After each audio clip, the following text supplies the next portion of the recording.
buenas tardes, perdón, como muy buenas tardes, muy buenos días, pues estamos empezando en la mañana. Muy buenos días, empezamos con otra de nuestras conversaciones que tenemos con el Diplomado Internacional de Gerencia de Empresas que, Pancho, ¿nos puedes poner al día nuevamente confirmando lo que ya supimos la semana pasada, que tenemos una nueva versión este año, ¿cierto? Buen día con todos. Claro que sí, Mati. El mes de junio de este año, 11 de junio, arrancamos la segunda versión del diplomado con la Universidad de Espíritu Santo, acá en Guayaquil, Ecuador. La intención de este diplomado es mucho más ambiciosa que la primera versión. Queremos abarcar toda Latinoamérica. Ya tenemos gente interesada o que ha pedido información desde México, Ecuador, obviamente, Colombia, Perú, gente de Guatemala que está buscando Ya, ser ya parte de ahí este te diplomado. tengo otra, Pancho. Tenemos más. Ayer confirmé dos personas probablemente de España. De España. Excelente, Sí, excelente. Esos son valientes, porque va a ser de Sí, madrugada para ellos. esa fue la conversa por la diferencia de uso horario, pero les dije que como tenemos la sesión del Q&A todos los jueves, todavía van a estar vivos cuando a esa hora, entonces que pueden entrar y preguntarnos cualquier cosa y Pero así de van todas maneras, conociendo. a ellos yo creo que les conviene mucho, porque no les quita tiempo de trabajo. No, pues, exacto, o No sea, les quita tiempo pero en horario de trabajo. exacto. Total, como las 3 de la mañana, algo El así que les problema es toca. sincronizar las cañas y las tapas y todas esas cosas De 2 a con 4 la de la clase. mañana o de 1 a 3, no me acuerdo cómo les Exacto, toca. ahí el recupere. Bueno, perdón, Un dale, Pancho, por bajón. favor. No, fantástico, Pancho. El 11 de junio, aniversario de la muerte del doctor Goldratt. Sí, pequeño detalle que no debe pasar desapercibido. No, el primer día del diplomado haríamos un minuto de silencio y recordaremos un poco celebrando la vida del doctor Gorret, que es el Echaremos un chiste responsable. de los que les gustaban. Sí, Blue, Blue, Blue. Podemos hacer ahí un poco de memorial porque finalmente él es el responsable de que estamos haciendo el diplomado, así que genial. De hecho, esta próxima semana de cumpleaños, o sea, sería el cumpleaños del doctor Gorrat, el 31 de marzo. Así que también estamos en fechas. Bueno, fantástico. Así que a ver si se animan de otros países, de Chile, porque nadie de Chile. A lo mejor no nos ven en Chile. No saben. Voy a ver si algunos amigos míos lo Sí, van y lo igual difunden. o sea, igual tenemos personas de Chile que han tomado el DIGE, como Cierto, Leonardo, cierto, Guillermo, cierto. inclusive pensando en gente que tomó el curso de certificación de proyecto, Sí, sí. Bueno, Fernando. Ahí es cuestión de haremos que ellos, la más ruido difusión. nomás. De Sí. aquí a junio, pues tenemos tiempo para ir mostrando. Fantástico. Bueno, y hoy, Daniel de Bueno está aquí pensando en tocar un tema de alcance mundial. Sí, es para mí un supuesto equivocado, dado, digamos, que las organizaciones, desde el punto de vista de administración, se pueden manejar de forma diferente, pero el supuesto que toda la gente cree que es válido es que, por ejemplo, se necesita más presupuesto para administrar o para tener mejor salud en un país o tener mejor educación, defensa, y está muy difundido esto de que los políticos en su campaña dicen, voy a subir tantos puntos del PBI y aportándolos a educación.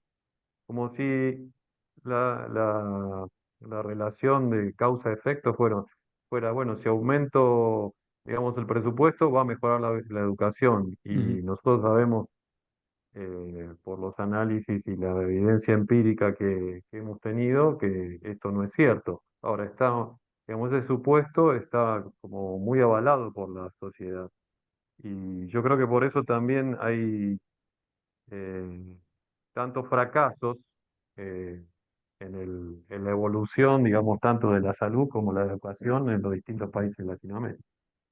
Así que bueno, tiro el tema de cómo podemos romper la lógica del supuesto equivocado y llevarlo a que, bueno, muchas veces es el modo de que administramos el Tú que dices, realmente hace que se pierda eso. o sea, tu pregunta es cómo se demuestra que ese supuesto está equivocado. Sí. O Pero es sea, que, ¿cómo podemos difundir que realmente eso no es cierto no, pero es para que eso, que eso es muy no fácil nos de sigan demostrar, vendiendo, porque es muy fácil de que no nos demostrar que sigan el vendiendo supuesto, esto? ya, pero es muy fácil de demostrar que el supuesto de que cualquier incremento de presupuesto mejora la calidad del servicio, ya sea de salud, educación o lo que sea, a lo mismo si es de sector privado o público, es muy fácil de demostrar. Es cosa de proponer que hiciste un aumento de presupuesto para pagar una cosa que no mejoró la calidad. Y es muy fácil poner un ejemplo de eso. Digamos, vamos a mejorar la calidad del servicio en un restaurante. Y para eso vamos a incrementar el gasto. Y el gasto lo incrementamos en comprar detergente más caro. Entonces la pregunta es, ¿el detergente que tenemos ahora no nos sirve? Sí, sí, sí nos sirve, pero vamos a comprar uno más caro. Eso aumenta el gasto, aumenta el presupuesto de funcionamiento del restaurante. Dice, si el detergente que ya teníamos servía, ¿cómo mejora algo? Gastar más plata en un detergente que ni siquiera es mejor.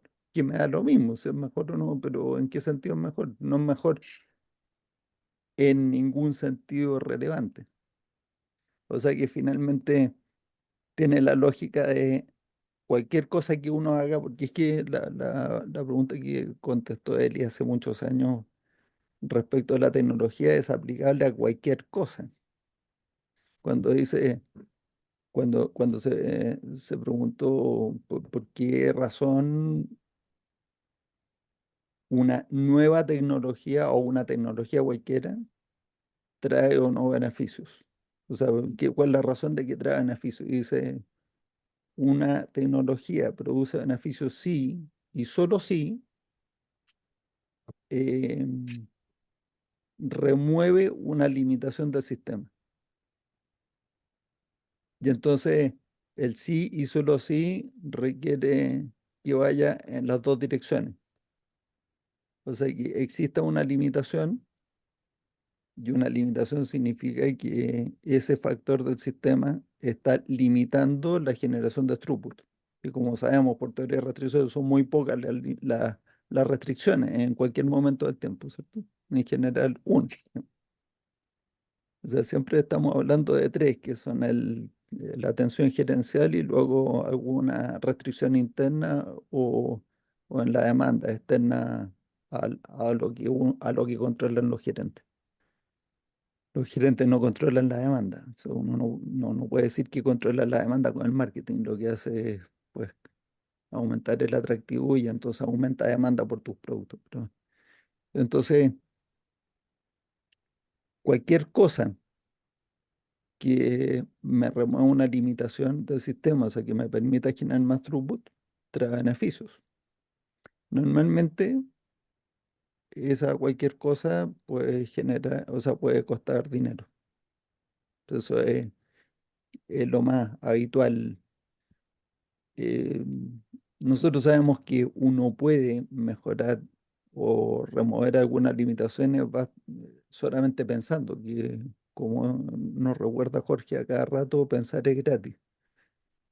Será gratis en dinero, pero no en energía, ¿cierto? Pero la cuestión es que hay, em, este concepto de que elevar el presupuesto de algo automáticamente eleva el throughput o la calidad, o como uno quiera, de, del sistema. En este caso, tú estás haciendo la pregunta del sistema de salud, el sistema de educación. Es fácilmente demostrable que eso no siempre es cierto, de que es muy fácil malgastar presupuesto. Eso es facilísimo, ¿no?, de demostrar.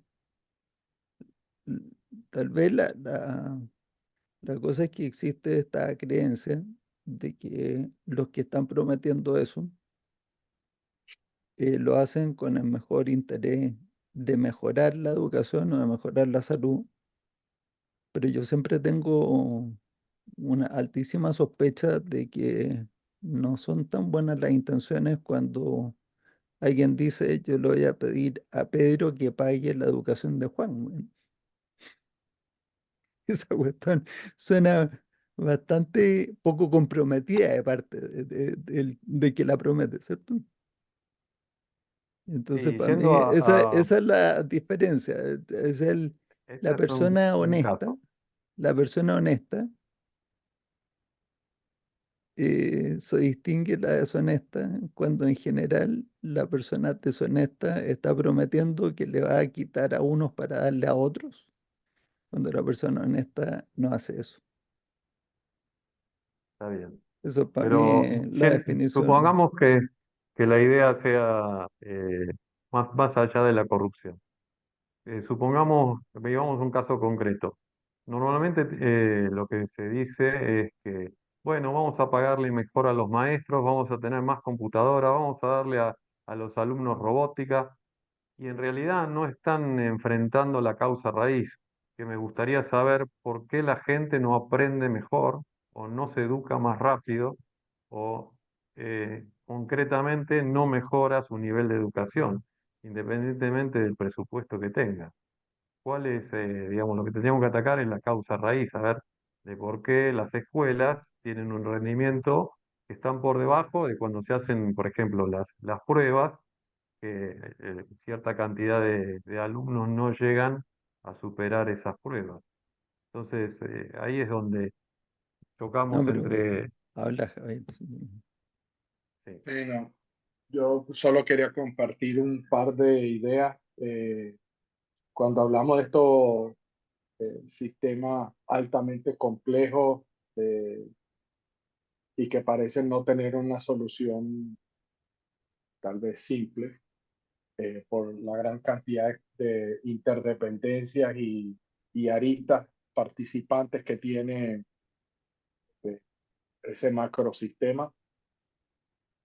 Claramente, o sea, para mí una de las cosas es que esa reacción o esa idea de que hay que tirarle más recursos al sistema porque para mejorarlo, viene de la noción, creo yo, de que no se entiende que lo que tiene uno metido ahí adentro es una red de proyectos.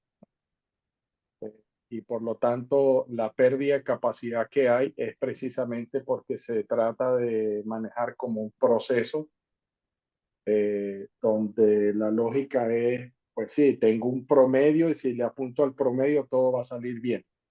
Y las variabilidades, pues, que sufran con el promedio del sistema y el proceso.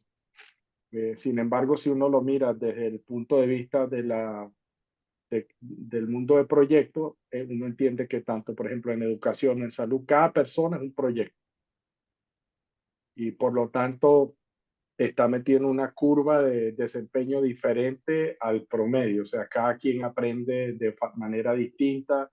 La lógica de tener en clase, por ejemplo, 30, 40 alumnos y tirar la educación de una sola forma y que abarque más o menos el promedio y vamos viendo cómo sale. Eh, Pensando en ese tipo de cosas, obviamente se produce una multitarea perversa y una eficacia muy pobre, porque la dosificación de capacidad de quienes aportan el servicio o son responsables de la ejecución de la tarea de educar o atender al paciente se diluye demasiado en tratar de atender el gran monstruo de demanda que hay. O sea, por ejemplo, médicos que tienen cientos de pacientes y dicen, listo, pongamos 5 o 6 consultorios, o sea, salas de examen y 15 minutos con cada paciente. Pa, pa, pa, pa, pa. Entonces están por la eficiencia del recurso más que por la calidad de realmente entender qué es lo que está pasando ahí. Y lo mismo con los alumnos, meta toda esa cantidad de alumnos, tratemos de maximizar lo que tocamos a cada uno, pero la calidad con la que lo hacemos es muy inferior. Entonces, darle a cada paciente, darle a cada alumno lo que realmente necesita es viajar en el mundo de una solución en masa a una solución individualizada. Y sabemos que eso es otro trade-off que está ahí, pero si creemos en TOC, hay una parte de la meseta o de la curva U donde podemos lograr un poco mucho mejor de ambas. Y para mí parte del hecho de que hay mucha capacidad de esos recursos, tanto médicos como profesores y gente del mundo de educación, que se pierde, se desperdicia, porque la están disparando para donde nadie la está captando. Eh, voy a, y para terminar mi comentario, que espero sea provocador, una idea que se le escuché a Russell Lakoff una vez, hablar de un colegio, no sé si era en Rhode Island o Massachusetts, que decía, bueno, ¿cuándo uno aprende de verdad?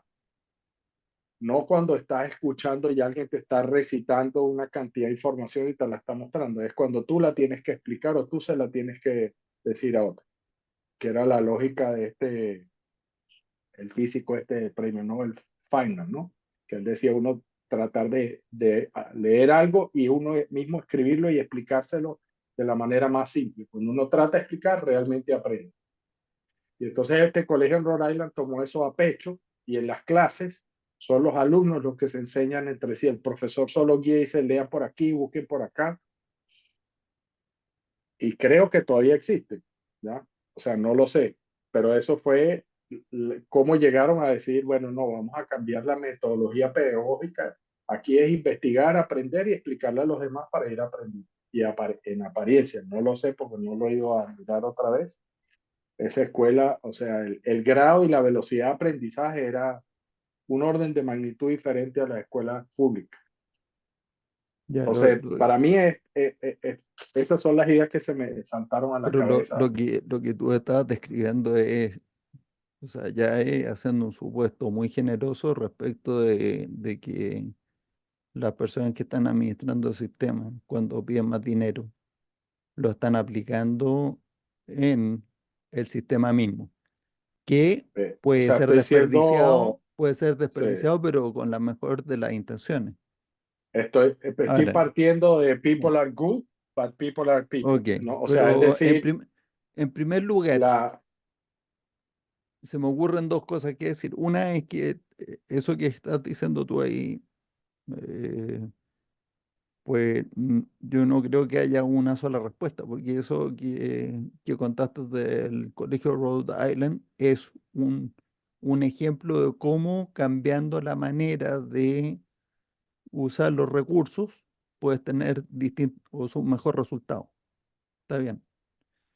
Pero tenemos otro ejemplo de otra táctica, otra forma de utilizar los recursos y que también tuvo muy buenos resultados, como eh, esta escuela, se me olvidó el nombre, en Tel Aviv, donde llegaban además principalmente hijos de inmigrantes recién llegados, o sea, inmigrantes, digamos, repatriados, digamos, de judíos repatriados, pero donde los niños no necesariamente sabían hebreo, o sea, tenían que aprender hebreo para empezar, man. O sea, ya era difícil la vida de esos niños y la escuela estaba a punto de ser cerrada porque no cumplía con los estándares nacionales de aprobación mínima. Y ahí lo que hicieron no fue eso que estás describiendo tú, de que unos se enseñaban a otros. Hay parte de eso, pero de otra manera. Entonces lo que hicieron ujú, ahí, y esto es un ejemplo de cosas que uno puede hacer, que después yo lo conversé Ok. con un profesor de Derecho de la Universidad Católica y me dijo, eso tiene no solamente todo el sentido del mundo, yo estoy peleando hace años porque hagamos esto. Y la idea es esta. eh, Tiene 6 meses no sé, o el año completo. Ya, pues, uno puede dividirlo en trimestres o no sé, el año. Entonces, tiene un periodo donde la mitad del tiempo le pasas la materia de estudio a todo el curso a la velocidad de los más rápidos, a la velocidad de los que tú crees que te lo van a pescar en ese tiempo. Lo más probable es que hay un porcentaje que falle en esa materia. Entonces, tú haces esto en matemática y en lenguaje y en historia, entonces va a tener un porcentaje de curso que falle y otro porcentaje de curso que apruebe, pero no es el mismo porcentaje, siempre está el que es brillante en todas las materias y salió bien a la primera en todas, pero en matemáticas va a tener un grupo distinto que en lenguaje y un grupo distinto que en historia y un grupo distinto en geografía y en química y no sé qué. Y la segunda mitad del tiempo, los que ya aprobaron no tienen que gastarle tiempo a esa materia de nuevo, pero uno la repite a un ritmo un poco más bajo y son voluntarios los que aprobaron la primera vez a ser tutores de los segundos. Ujú.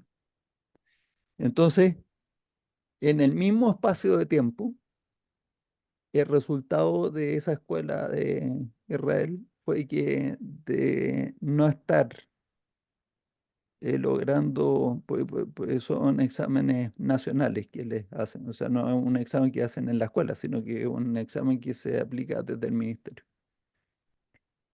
No estar aprobando el mínimo para que la escuela siguiera en funcionamiento, pues con subvencionado eso, pasaron a que están en el decil superior de aprobación a nivel nacional. Entonces, ahí tienes ejemplos de cómo mejorar la gestión educativa. La cuestión es, ¿necesitaban más dinero para hacer eso? No, porque lo único que hicieron fue utilizar de una manera distinta los mismos recursos que ya tenían. El, Cuando tú dijiste, entonces esa es la primera cosa que se me ocurrió, o sea, decir que hay distintas ideas para mejorar la gestión de salud, que para qué decirte, ya con QFI, la Sí, empresa esa de Inglaterra de Alex Knight, fundada por Alex Knight, que ya ha demostrado repetidas veces que con los mismos recursos se puede hacer una muchísimo mejor gestión de salud en hospitales y además con distintas expresiones de la misma solución en las distintas, ¿cómo se dice?, dependencias, áreas, como le dicen los words. Bueno, la- urgencia, UCI, sí, las especialidades las o especialidades médicas las o clínicas, la área en las clínicas, sí. los pabellones o sí. Eso. Entonces sí, se puede hacer eso, no necesariamente más recursos, pues me estaba acordando de los 7 seductores Ujú, que eh, identificaron Yeshaya Ashlag y Kirsten Cox. ujú. eh, y uno de ellos dice más dinero, o sea, cuando dicen, bueno, ¿qué necesitamos para mejorar el sistema? Entonces dicen más dinero, ese es uno de los 7 seductores. Más tecnología, otro. ¿No? Y así, más capacidad o más no sé qué. Y, pero la segunda cosa que me disparó tu comentario inicial cuando dijiste es que este sistema es súper complejo. Yo dije, bueno, si es muy complejo, quiere decir que tiene que tener una solución simple. Porque mientras más complejo, menos grado de libertad. Ujú. Y, y entonces uno dice, bueno, a lo mejor es un tema de meterle más dinero, puede ser, pero ¿quién va a decidir cuánto más dinero y en qué lo ¿Y a aplica dónde? y a dónde? Y hay Ujú. un mecanismo que es simple.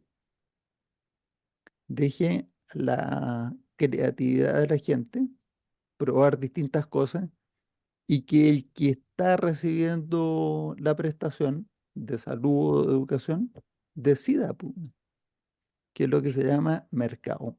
Mercado es ese espacio de interacción voluntaria y libre donde se intercambian bienes y servicios y servicio. por un pago. Y entonces, eh, cuando alguien pretende que centralizadamente va a decidir dónde aplica, haciendo qué, en cualquier tipo de sistema de servicio, definitivamente ya está limitado por las personas y la capacidad y la creatividad de las personas que están centralizadamente dirigiendo eso y no permite la competencia, po. O sea, ¿qué competencia puede haber ahí? O sea, ¿quién va a estar interesado en ir a... Y de hecho estamos muchos interesados en intervenir, pero entonces se sienten amenazados cuando uno llega con mejores ideas. Entonces, la idea esta no es para nada nueva. Creo que la propuso por primera vez Milton Friedman, creo, no estoy seguro. Y la están aplicando en Suecia con éxito.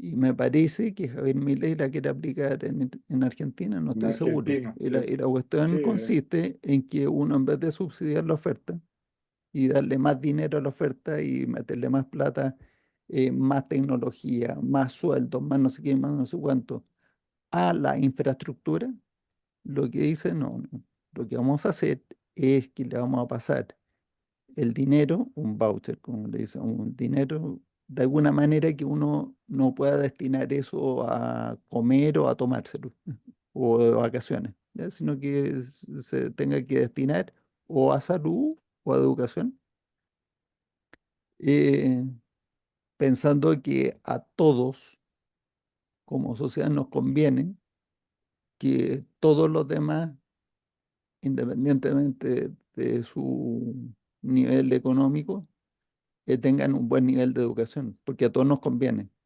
que el vecino tenga una mejor educación para sus hijos, a todos, y que todos tengan mejor salud. Entonces decimos, perfecto, entonces vamos a destinar parte de los seguros, o sea, de los impuestos.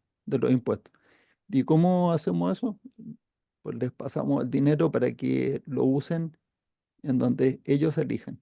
Y entonces ahora sí se abre la posibilidad de que los que tienen la idea de hacer el sistema Rhode Island, ¿no? Tienen el colegio y hacen su oferta. Los que quieren usar el sistema de Tel Aviv que expliqué hace un momento, pues mi amigo, profesor de Derecho de la Universidad Católica, que se llama Cristóbal Orrego, y que fue también candidato para la primera cosa constituyente aquí en Chile, me dijo un día, es que eh, para mí no tiene mucho sentido que a un alumno de derecho uno le esté pasando una materia durante un semestre completo, o sea, 5 materias o 6 materias simultáneas durante un semestre completo, cuando perfectamente bien le puedes concentrar en un mes, en 4 semanas o en 5 semanas, una materia. Una. Trrr, termina, hace su examen y pasamos a la siguiente materia. Así, y al final del semestre ya cursaron las 5 o 6 materias que tienen que cursar. eh, pero sin el perjuicio de la mala multitarea, po. exacto. Y entonces Perdón, yo le dije, ¿y no hay algún componente de maduración mental, del entendimiento de todo que pasa a lo largo de los meses y que uno necesita ese tiempo de maduración?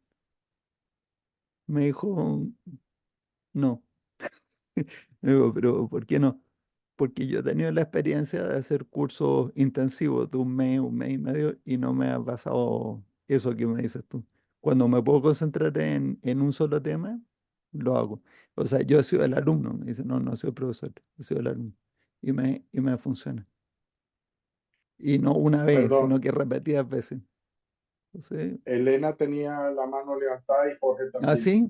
Ahí, Jorge No sé también. si. Ahora acabo de mirar. Ya, perdón. Y creo que gana Elena.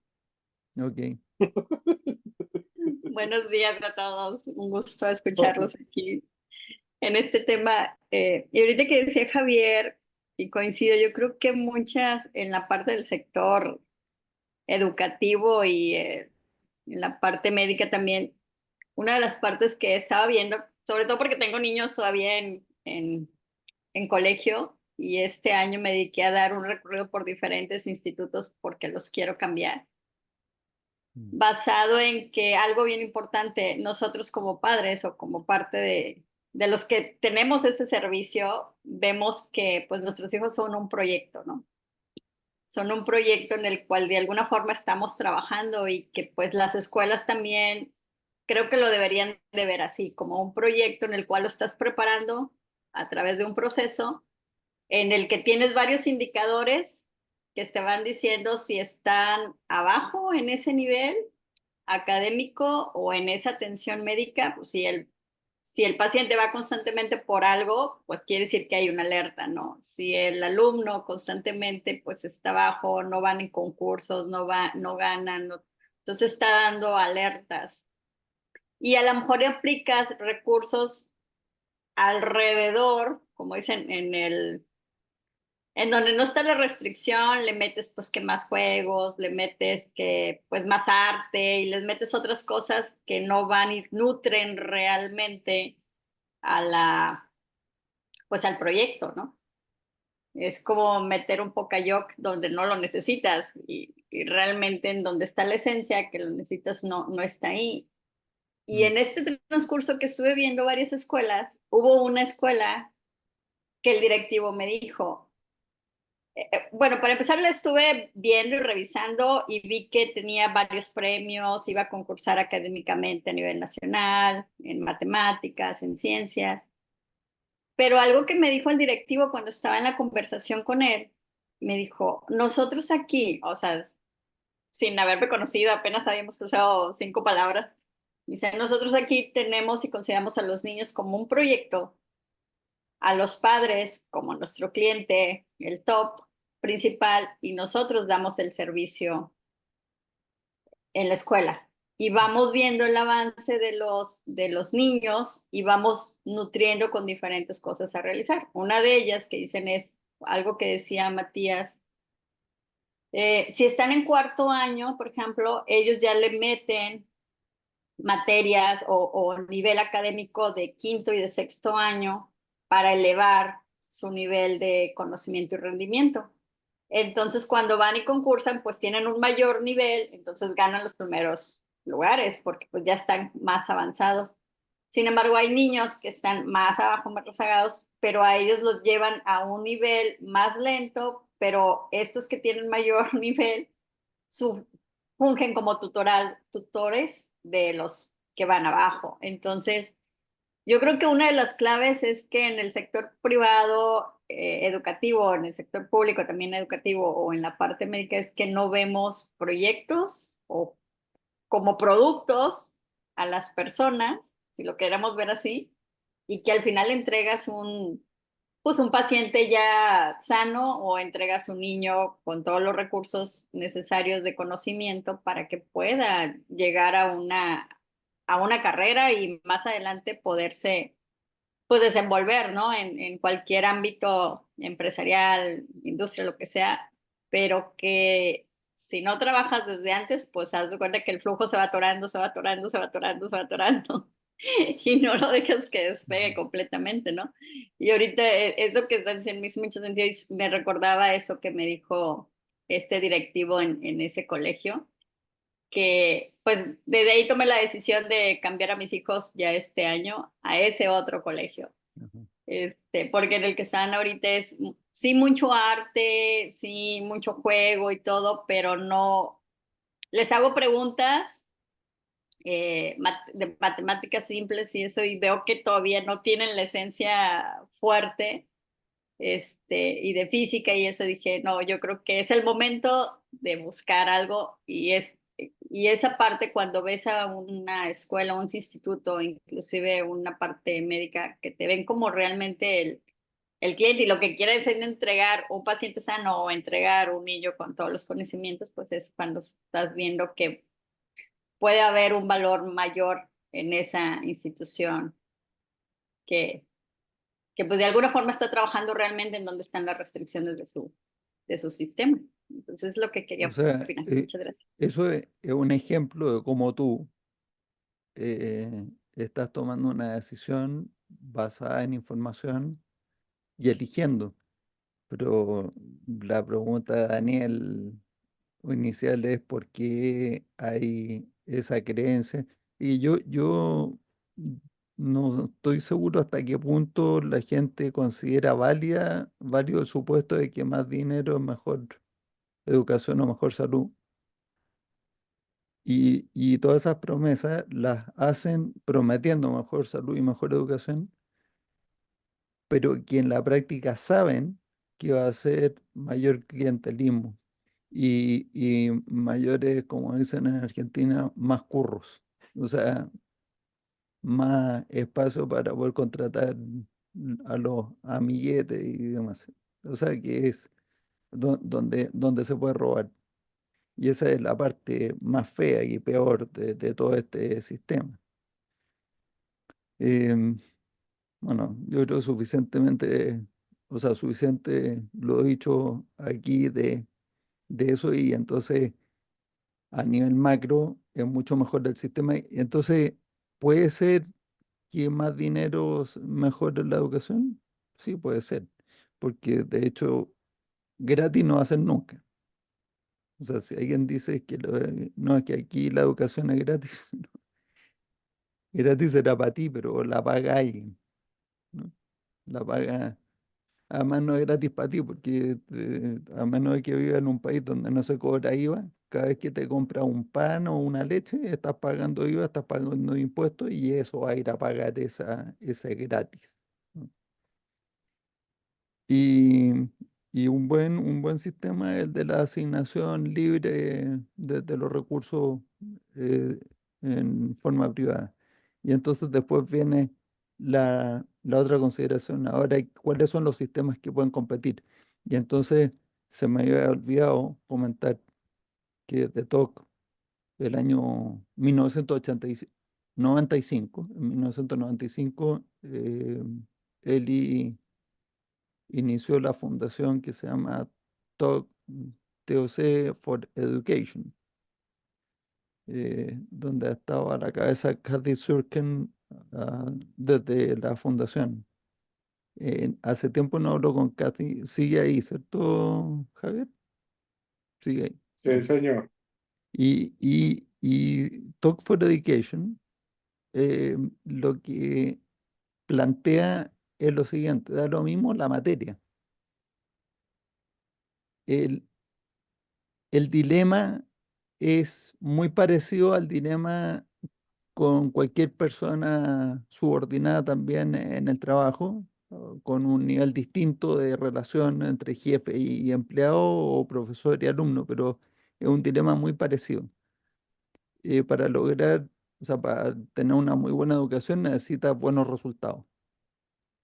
Y para que los buenos resultados se den, el profesor tiene que intervenir constantemente en la educación del alumno.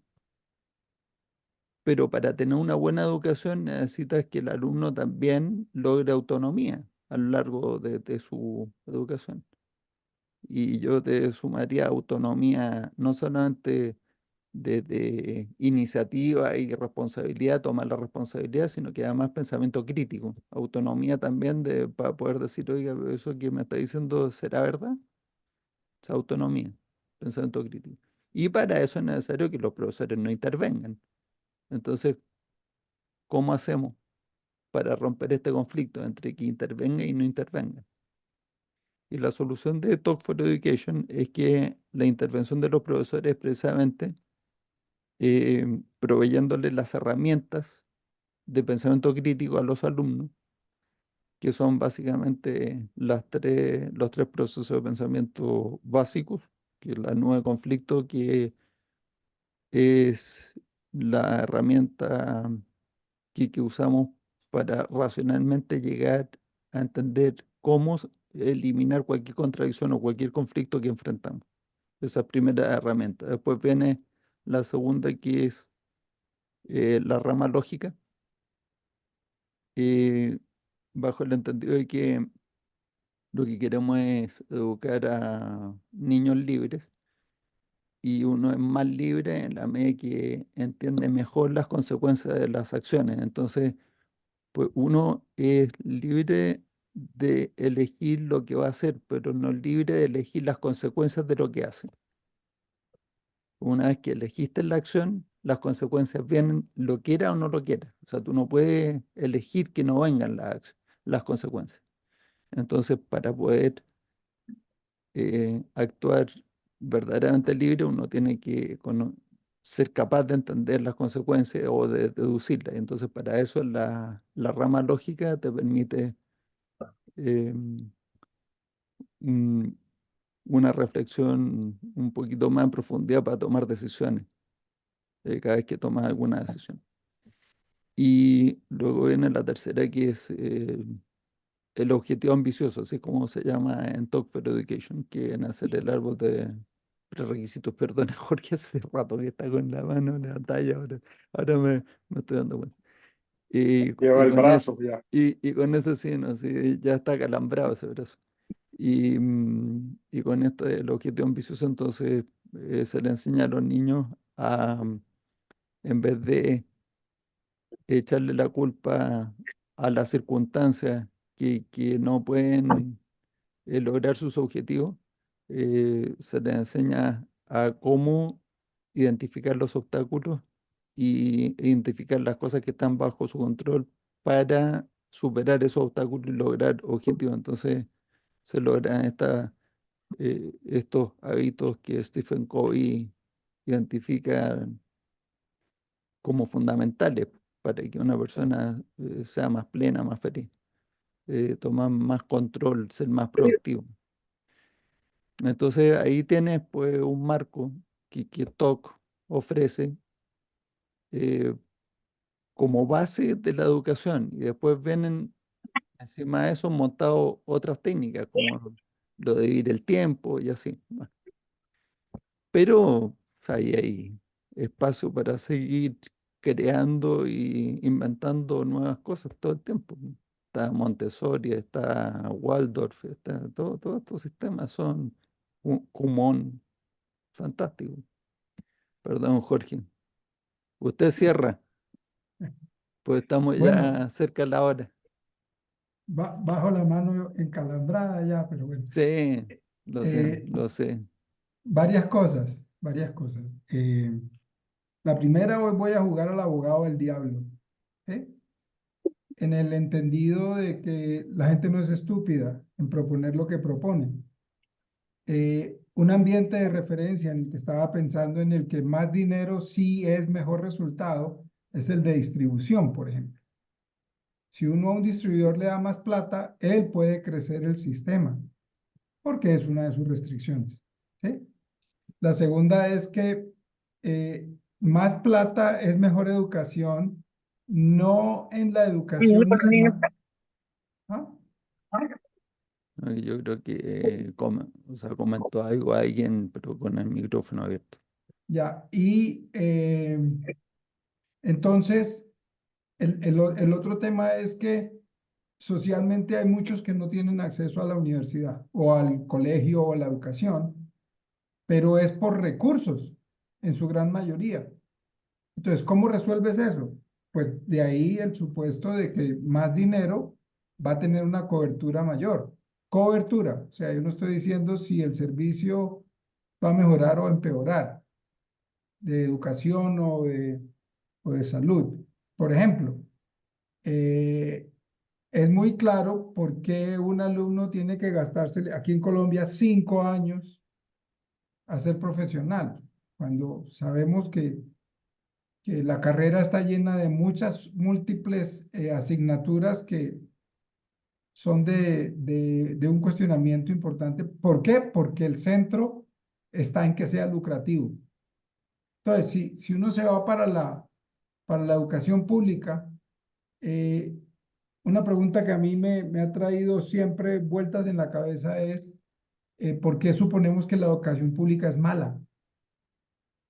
Yo veo indicios muy de lo contrario, al menos aquí en Colombia. En términos de la educación, pueda que no sea lo mejor, pero la educación de la universidad pública, particularmente la Universidad Nacional, es la mejor universidad del país, con la escasez de recursos que tiene. Entonces, un poquito es el tema de lo que propone Daniel, que echémosle más plata al barril sin fondo. Claro, porque es que vemos que es un barril sin fondo porque seguimos haciendo las mismas políticas, pero no podemos desconocer bajo ningún aspecto, así no seamos países socialistas o comunistas o capitalistas, pónganle los istas que quieran, pero socialmente tenemos que estar preocupados porque la gente, como alguno mencionaba, tenga acceso a la salud y tenga acceso a la educación de calidad, ambas cosas de calidad. Pero el tema de que se vuelvan lucrativos esos dos sectores es lo que empaña la cosa, ¿sí? Porque sí, uno dice, pero Harvard no es la Madre Teresa de Calcuta, o MIT, o todas las universidades prestigiosas que cobran una fortuna por estudiar, ¿sí? El otro supuesto que estamos haciendo en la cabeza para cuestionar es por qué alguien tiene que tener estudios para ser exitoso. Eso es un problema gigante. ¿Cuántos empresarios arrancan Pero sin estudios y te- son ya, ya, aparentemente ya que exitosos? tocaste esos temas, o sea, te contrapregunto un par de cosas. Voy, ¿Con termino qué? y me preguntas, ¿sí? Sí, no, pero bueno, no, si tú me Entonces, puedes interrumpir antes también a mí, pero no quisiste. no, porque es que yo respeto la mano levantada. Entonces, ya estoy al final. Entonces, lo que yo estoy diciendo es que el supuesto no es estúpido. Con más plata, en el sentido de más cobertura. Es que ese es el pedacito que en el discurso se ve nebuloso, porque no hay forma de poder darle educación a más, ¿sí? Porque es que ese más recursos no es solo el recurso mismo de la educación, sino el recurso de que el muchacho vive en otro pueblo, que tiene que pagar vivienda, que tiene que pagar alimentación, que tiene que pagar transporte, y no tiene nada de eso. Y esas condiciones son condiciones necesarias para poder tener un estudio. Entonces, esos recursos de más se asumen que son para poder financiar, digámoslo así, o subvencionar, porque no es financiar, ese tipo de necesidades. Entonces, ahí la ecuación no es tan mala, ¿sí? Pero de acuerdo, o sea, si el problema es que, miren países que tienen educación pública abierta. Estados Unidos, por ejemplo, la educación no es buena, eso dice todo el mundo, ¿sí? Entre otras, paréntesis. Yo estudié en Rhode Island un año, ahí como para darme algún toque de genialidad. Eh, Muy chico, ¿no? Muy chico, de 9 años. Pero, pero el punto es ese, que lo que ¿Este es un planteaba ejemplo Lenis ahora de que no sirve? es un ejemplo Exacto, de que perdió la plata. de que hay alumnos fallidos. Entonces, Proyecto inconcluso. sí, Perdón, ahorita. y además la inteligencia no está en la educación, yo siempre he dicho eso, ¿sí? El punto al final del día puede ser ese, ¿sí? Pensamos en brincos muy grandes que para que la sociedad mejore necesitamos tener que todo el mundo esté educado. Mm, Eso es muy cuestionable, ¿sí? Es que ahí son dos los comentarios. Uno es la educación básica, la que se recibe en el colegio, tiene un objetivo totalmente distinto a la educación superior a que se recibe en la universidad o en un instituto profesional. ¿Cuál es el objetivo de alguien que entra a estudiar una carrera universitaria? Tiene uno solo, le va a gastar 5 años de su vida, o 4 o 6, los que se demore en estudiar eso, porque con eso va a tener un mejor ingreso personal, ¿sí o no? ¿Tú conoces a alguien que entre a estudiar una carrera universitaria sin la expectativa de un mejor ingreso?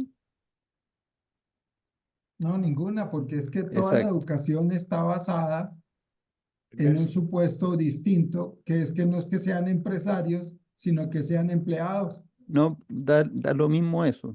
O sea, No, no eso da no lo mismo. importa. No da No lo mismo importa, porque lo que importa es cuál es la motivación de la gente que estudia en la universidad. Ese es mi punto fundamental en esta conversación. Y eso es totalmente distinto al objetivo que que tienen los padres cuando ponen a los hijos en el colegio, y el sistema escolar no tiene como objetivo que los niños mejoren su ingreso.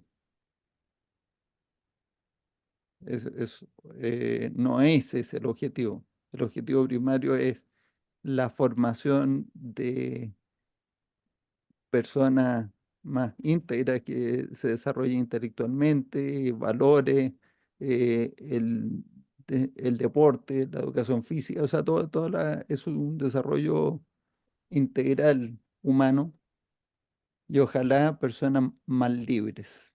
Ya salió el libertario. Bueno, y entonces, en ambos casos, como los objetivos son totalmente distintos, yo creo que la educación básica tiene un objetivo de interés común para todo el mundo, y entonces yo estoy dispuesto a que parte de mis impuestos financien eso, no tengo ningún problema. Pero ¿por qué vamos a aceptar que una persona pobre, que apenas le alcanza para llegar a fin de mes, cada vez que paga el pan o la leche o el transporte público, bueno, no sé si el transporte público tiene ese impuesto, pero cada vez que compra algo para comer, está pagando un impuesto que le va a pagar la carrera universitaria a alguien que no lo necesita? ¿Por qué? Y que además va a conseguir con esa carrera universitaria ganar más dinero. O sea, no tiene ningún sentido. Para mí debería de tener ánimo de lucro de todas maneras todo. De esa manera van a competir y van a poder, o sea, y se va a ofrecer cada vez mejor servicio. Mientras más competencia, mejor. Pero además la educación superior tiene ánimo de lucro en los participantes siempre. No hay estudiante universitario que no tenga ánimo de lucro cuando está estudiando. Todos tienen ánimo. Entonces, ¿por qué le vamos a financiar la educación universitaria? ¿No? Y si no la puede pagar, listo, que hayan crédito. Yo tengo sobrinos y gente conocida que pidió crédito y terminó de pagarlo después de 8 años. Ya se tituló y está bien. Yo mismo, mi MBA lo hice con crédito. Me parece bien. Yo no esperé que nadie me lo regalara. Entonces, ese es otro tema. En fin, gracias, Daniel. A ver si próximo jueves tenemos conversaciones también animadas, pero creo que hoy día salieron cosas interesantes. Yo aprendí cosas que no había mirado, un par de temas por donde profundicé en eso hay más de una manera de resolver problemas, pero para mí lo fundamental es que se pueda elegir cómo, y que no te lo impongan, man. Y creo que nos queda pendiente, que sería bueno para la próxima, ver cómo ha cambiado también la dirección de la educación, porque a principios del siglo XX el trabajo estaba basado en el esfuerzo físico y ahora está basado en la tecnología o el No, bueno, conocimiento. hay Y mucho ahí, más paño que cortar. O sea, si empieza a ver los sistemas educativos, y quién inventó el sistema de colegio. Ya, ahí lo conversamos. 300 años de historia, eso. Y solamente para levantar una burocracia para manejar el imperio. Bueno, Bueno, Le agradezco mucho la participación de hoy y nos veremos el próximo jueves si Dios quiere y les deseo excelente semana a todos. Yo aquí Javier tenía que retirarse porque tenía una reunión ya. Adiós. Chao, muchas chao. gracias. Adiós. Chao. Chao a todos. Saludos.